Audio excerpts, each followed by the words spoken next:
battle is brewing in Kansas City over the 1% earnings tax. Today, the mayor launched a campaign to keep the tax at the polls on April 5th. 41 Action News reporter Shannon Halligan looked into why this question is getting so much attention. Yeah, well, this earnings tax is nothing new. This is the website that kind of breaks down some of the facts.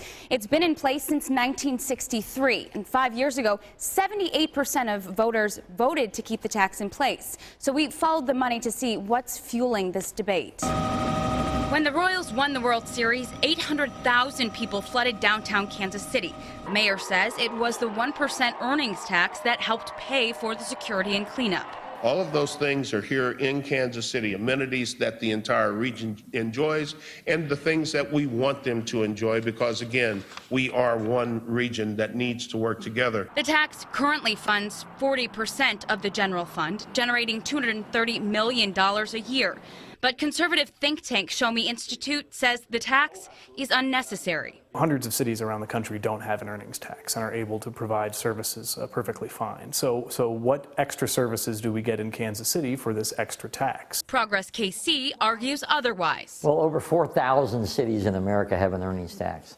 That may be what they want to say, but we are not isolated. City leaders point to outside powers causing the commotion. Someone from outside the city subjected two cities, Kansas City and St. Louis, to a statewide vote in order to try to change it, and even then they haven't been able to do it.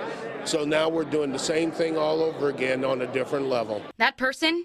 Rex Sinkfield, the person who founded the Show Me Institute. He's already pumped $250,000 into the Political Action Committee, Club for Growth, and donated more than $750,000 to Senator Kurt Schafer's campaign for Attorney General.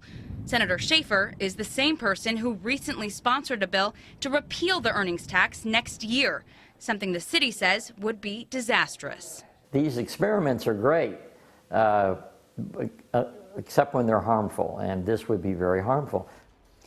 The Show Me Institute also said there are opportunities to cut in the budget that don't include basic services. The city said they cut 700 positions in the past 10 years. Voters will get to decide in April. Live in the studio, Shannon Halligan, 41 Action News.